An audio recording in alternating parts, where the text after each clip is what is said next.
Dear students, welcome to my English class. Today we will discuss a lesson of class 9.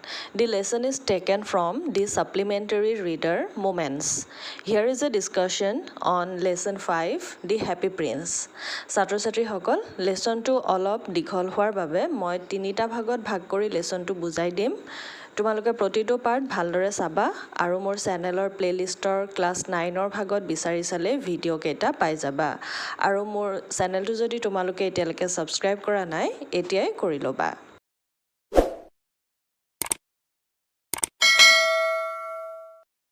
Before you read চোৱা, The Happy Prince was a beautiful statue.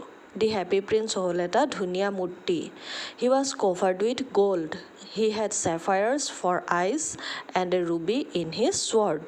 মূৰ্তিটো সোণেৰে আবৃত আছিলে, চকুত দুটা sapphire আছিল আৰু তৰোৱালত এটা ruby লগাই থোৱা আছিল. sapphire মানে হ'ল নীলা ৰঙৰ এক মূল্যৱান পাথৰ, নীলম বুলিও ক'ব পাৰি তাক, আৰু ruby হ'ল এক ৰঙা মূল্যৱান পাথৰ. sword মানে হ'ল তৰোৱাল. Why did he want to part with all the gold that he had and his precious stones? এতিয়া হ্যাপি প্ৰিন্সৰ মূৰ্তিটো তাৰ গাত থকা সোণ, sapphire, ruby আদি সকলো মূল্যৱান বস্তুৰ পৰা কিয় এৰা-এৰি হ'বলগীয়া হ'ল আমি লেসনটো পঢ়িলে গম পাম। High above the city, on a tall column, stood the statue of the Happy Prince. চিটিখনৰ এটা ওখ বেদীত হ্যাপি প্ৰিন্সৰ মূৰ্তিটো থিয় দি আছিল। কলম মানে বেদী য'ত মূৰ্তি স্থাপন কৰা হয়। He was gilded all over with thin leaves of fine gold. For eyes he had two bright sapphires and a large red ruby glowed on his sword hilt. Happy Princeৰ গোটেই মূৰ্তিটো সোণৰ পাত কিছুমানেৰে গোটেই গাটো আৱৰি ৰখা হৈছিল।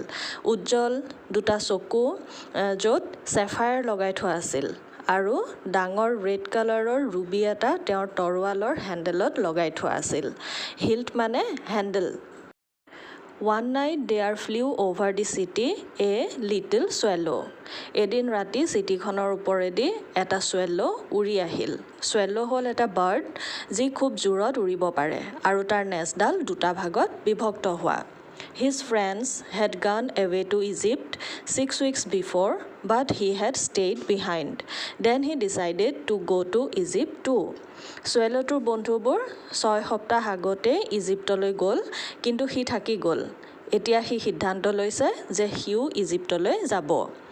All day long he flew and at night time he arrived at the city. গোটেই দিনটো সি উৰি ফুৰিলে আৰু ৰাতি সি আহি এই চিটিখনত সোমালহি। Where shall I put up? He said. সি ক'লে, মই ক'ত থাকিম? Put up মানে হ'ল to stay somewhere for the night. ৰাতিটোৰ বাবে ক'ৰবাত থকা। I hope the town has made preparations. মই আশা কৰোঁ যে টাউনখনে আয়োজন কৰি থৈছে। Then he saw the statue on the tall column. তেতিয়া সি ওখ বেদীটোত থকা মূৰ্তিটো দেখা পালে। I will put up there, he cried. মই তাতে থাকিম, সি চিঞৰি উঠিল। It is a fine position with plenty of fresh air. এইটো এটা সুন্দৰ স্থান য'ত প্ৰচুৰ পৰিমাণে সতেজ বতাহ পোৱা যায়। So he alighted just between the feet of the Happy Prince. সেয়ে swallow-টো Happy Princeৰ মূৰ্তিটোৰ ভৰি দুটাৰ মাজতে নামিল। Alighted মানে নমা। I have a golden bedroom, he said softly to himself as he looked round and he prepared to go to sleep. swallow-টোৱে চাৰিওফালে চালে আৰু লাহেকৈ নিজকে নিজে ক'লে, মোৰ এতিয়া এটা সোণৰ শোৱনি কোঠা আছে আৰু সি শুবলৈ সাজু হ'ল। But just as he was putting his head under his wing, a large drop of water fell on him. কিন্তু যেতিয়া সি শুবলৈ বুলি নিজৰ মূৰটো তাৰ পাখিৰ তলত সুমুৱালে, পানীৰ এটা ডাঙৰ টোপাল আহি তাৰ গাত পৰিল। What a curious thing, he cried. কি আচৰিত বস্তু, সি চিঞৰি উঠিল। There is not a single cloud in the sky. The stars are quite clear and bright, and yet it is raining. আকাশত অকণো ডাৱৰ নাই, তৰাবোৰ স্পষ্টকৈ আৰু উজ্জ্বল হৈ জিলিকি আছে, আৰু তথাপিও যে বৰষুণ দিছে। Then another drop fell.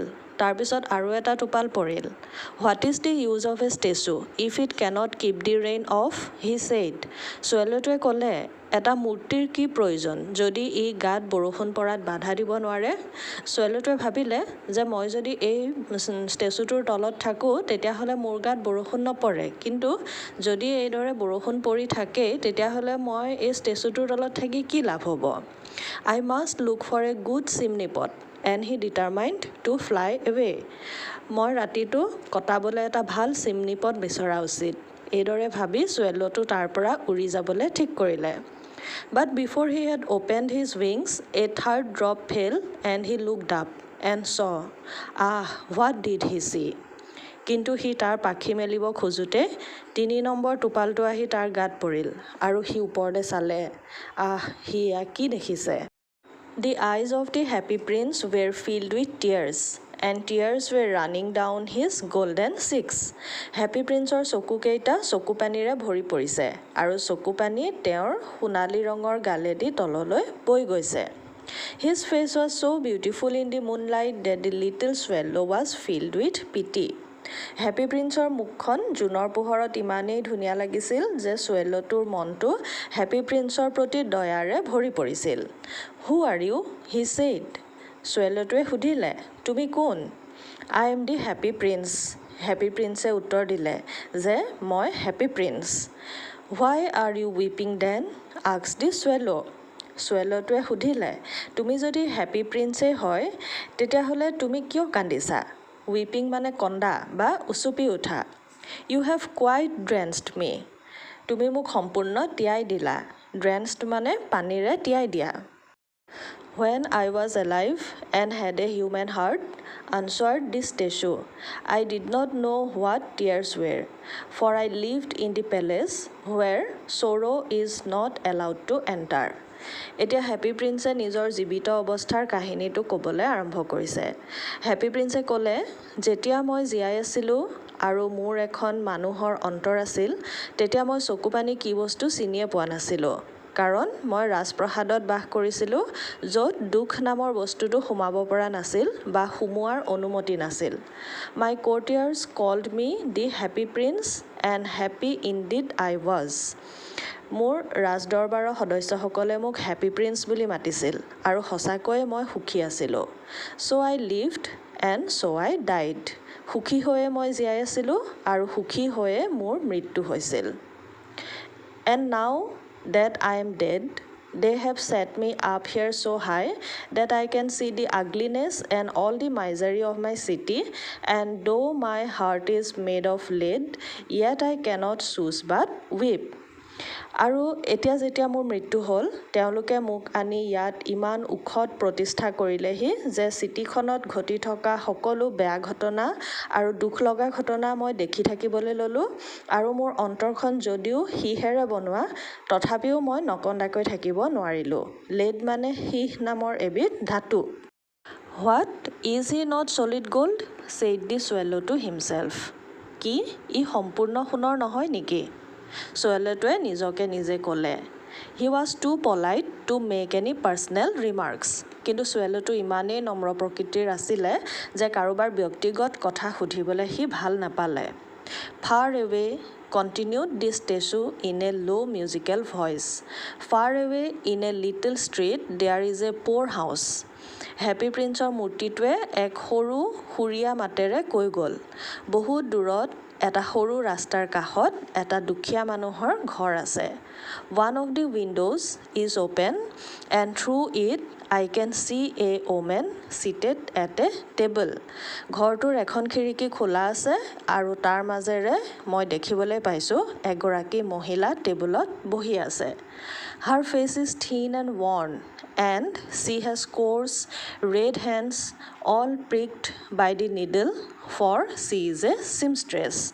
মহিলাগৰাকীৰ মুখখন ক্ষীণ আৰু হেতা পৰা আৰু হাতকেইটা খহটা আৰু ৰঙা পৰা আৰু গোটেই হাততে বেজীৰে খোচা চিন পৰি আছে কাৰণ তেওঁ এগৰাকী কাপোৰ চিলোৱা আৰু কাপোৰত ফুল তোলা মানুহ বৰ্ণ মানে হেতা পৰা কোৰ্চ মানে খহটা, প্ৰিগড মানে খোচা, আৰু চিমষ্ট্ৰেছ মানে যি মহিলাই দৰ্জীৰ কাম কৰে, কাপোৰ চিলাই বা কাপোৰত ফুল তোলে, তেনে মহিলাক চিমষ্ট্ৰেছ বুলি কোৱা হয়। She is embroidering flowers on a satin gown for the loveliest of the Queen's maids of honor to wear at the next court ball. মহিলাগৰাকীয়ে এটা ছেটিন গাউনত অৰ্থাৎ ৰাণীৰ সহায়কাৰী এগৰাকীৰ ড্ৰেছত ফুল তুলি আছিল, যিটো ড্ৰেছ তেওঁ পিছৰ ফাংচন বা অভ্যৰ্থনা অনুষ্ঠানত পিন্ধাৰ কথা আছে।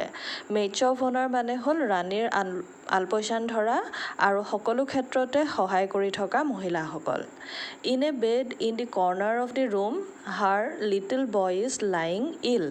কোঠাটোৰ এটা কোণত থকা এখন বিচনাত তেওঁৰ ল'ৰাটো অসুখত পৰি আছে। He has a fever and is asking his mother to give him oranges. ল'ৰাটোৰ জ্বৰ উঠি আছে আৰু সি মাকক কমলা খাবলৈ বিচাৰি আছে। His mother has nothing to give him but river water, so' he is crying. মাকৰ নদীৰ পানীৰ বাদে তাক দিবলৈ আৰু একো নাই, সেয়ে সি কান্দি আছে। Swallow, swallow, little swallow, will you not bring her the ruby out of my sword hilt? Happy প্ৰিন্সে চুৱেল'টোক সুধিলে যে সি তেওঁৰ তৰোৱালৰ নালত লাগি থকা ৰুবিটো উলিয়াই নি সেই মহিলাগৰাকীক দিবগৈ পাৰিবনে? My feet are fastened to this pedestal and I cannot move. Happy প্ৰিন্সে ক'লে যে মোৰ ভৰিকেইটা এই বেদীটোত লাগি ধৰি আছে আৰু মই লৰচৰ কৰিব নোৱাৰোঁ।